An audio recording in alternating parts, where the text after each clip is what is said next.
So you've also worked with the MLB, right? What you got going on with that, man? What happened? But now, full circle, I was a baseball player. Yeah, man. I'm doing amazing stuff. I'm working with MLB Latino for this amazing commercial with Lindor, Acuna, Tatis Jr., Vladimir Guerrero, and the star of the show is your boy Danny Cortes, making dioramas to certain periods in their childhood that made them, that's special to them. Again, that's when my art comes in. Like, for instance, Vladimir Guerrero's, his grandmother's kitchen. Why? Because food.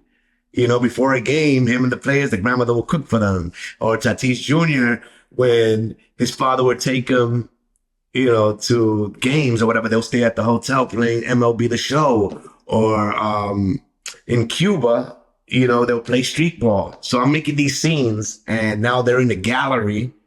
And whose show is it? Danny Cortez show. So now you got these artists and these people just looking at my art, but it's tied into the stories of the players. Oh my God, man. This man getting too famous, y'all. You getting too famous, man. Also with a MLB, I did Fernando Valenzuela's a Mexican legendary Los Angeles Dodger iconic pitcher. Fernando Valenzuela did his hometown baseball field. They also hired me to make that for another commercial. So we did 2 commercials under our belts that are about to drop any day now. Yo, he probably don't even know his name anymore. Girls calling him handsome.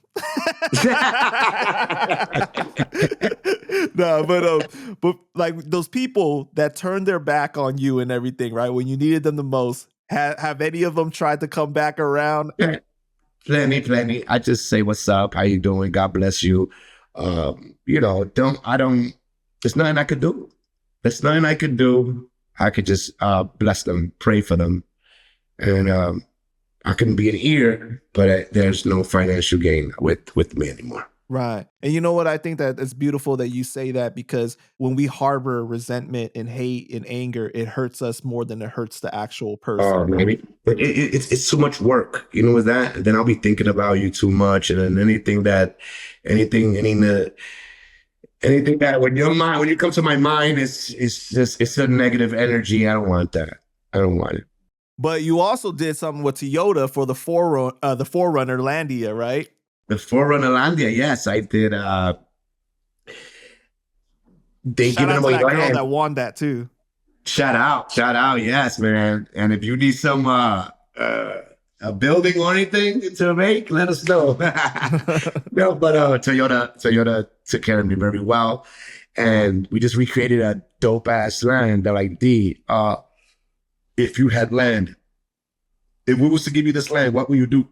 What will you do with it? And they said, make it in miniature. Let's promote it that way. And shout out to the Toyota staff. Yeah, amazing. Man, see, like you getting a call from a big company like Toyota. Sheesh. So many. So Toyota, we did, a lot. I can't, off the top of the dome right now. I went with Garage Team. So many brands, man. You can't even remember now. Can't remember. I have to, and that's when the humble starts, because what I did was my tactic for this journey was to celebrate the accomplishment right there and then and forget about it. I didn't want to be one of those artists that like, I made it. What's up? And that's what happened to me in the music. I signed and I thought I was the biggest artist on the planet. Right. And which that's what affected me, because then I wanted to hang out. I wanted to be in the clubs. I wanted to spend my advance money. I wanted to be, shaking and baking in the clubs, thinking I was cute. No, that's when the real work happened. So now I celebrate. I learned that from that period. Now I celebrate the goal, and we put it behind us. Let's go. Now what's next? What's next? And that's what keeps me grounded. It keeps me happy, and it keeps me hungry. I hope you guys are listening, man. There's a lot of gems that he's dropping in this interview, for sure, man. Yeah, it's real. It's real. I'm living it, bro. I'm living it. I'm telling you, this is. Come on, I've seen it all, bro. So what's next for you, man? Because I saw the train that you just did, right? The train that you made. Well, with Bushwick Collective. Yeah, yeah, yeah. Yes. That's a piece that we did for Bushwick Collective. That's again with my amazing crew. We did that in 9 days. I got everybody involved. I got all the the graffiti artists from Bushwick involved in it. Shout out to Theme, shout out to Sane, shout out to Ses 4, shout out to Spot, shout out to Ghost.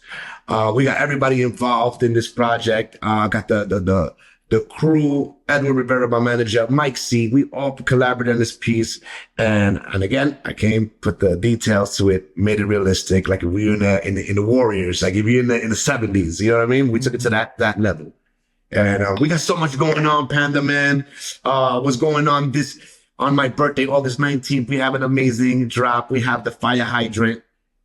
You know, it's going to be only up for 24 hours. I don't know if this interview is going to be in time for the 19th, but yeah, it's going to be on the 19th, 24 hours. You'll get to receive this piece at DannyCortezNYC.com, only for 24 hours, $200. This is going to be a record breaker, just like the last piece that sold thousands of pieces. Now we're going to break that record with this. It's like I'm putting out a single. All my babies are singles. You know what I'm saying? So I decided to make something affordable for everyone. Not everyone's going to spend $3,000-$4,000 on my piece. You know what I mean? But I have to give back to the people that got me here, so that got me to my 1 million followers. You know what I mean? So now I want you guys to collect something also. You know, it's a more affordable, hand embellished by me. You know, so every piece is unique, and you get to be in your collection. You know what I'm saying? You know what's amazing is that like you started as like the artist, but now it seems you're moving a little bit more to like a producer, kind of like you know what I mean? Like you're having other people work on it, but like it's your vision. It's like, you know, like you put on the little nuances. It's like the Dr. Dre ear, right? Like, you know, like, bro, it's you put the nail in the coffin just like that, man. It's a blessing that I can do that. And I heard that you spoke about wanting to open an art school eventually. Like that's like your dream. And my dream is to open a school. If I had that opportunity as a kid, you know, my career would have been somewhere different, or it would have. But if I could spark somebody's imagination or a little drive through the best, now that I'm around the best artists, shout out to King Saladin, that's with me all the time, and he's always on whatever I need. He's on call. Eric Hayes, Ventura 2000. These are people that been there, that shared the stage with Basquiat and been around Al Diaz, you know, and they could influence the youth, that I could just make one call. Yo, I need you for a class or something for a few hours. You don't know what that little conversation can spark in a kid's life. And if I could do that, I'm all for it. And that's one of the goals. You know, what you're saying right now is amazing because it reminds me of that Tupac quote where he says, you know, like, I may not change the world, but I will spark the brain that does. And I feel like by you being able to do something like that, man, it's like, it's a positive place where people can go to be creative and everything. You know what I'm saying? Yes. Yes, man. It is all about that little seed. Plant the seed, bro. Yeah. So you specialize in New York art specifically, but you did a piece for Randy's Donuts in LA, right? So you're traveling the world now, Belgium, Tokyo, all these places. Have they commissioned you to start making buildings like from over there? Mm-hmm. Yep. What's that like, man? It's best feeling, man. I get to make cool art. I can't stay still. So wherever I'm at, I'm going to document, and I'll go back to New York City, recreate it, and go put on a show, you know. And it's the greatest feeling because no one was, when I was in my mom's little 2-bedroom apartment in Bed-Stuy, no one was looking for me. Right. No one was looking for me in those dark times when I had the shade down and sheets covering the windows. I didn't want no light coming in my room. No one was looking for me. No one asked if I was good, you know.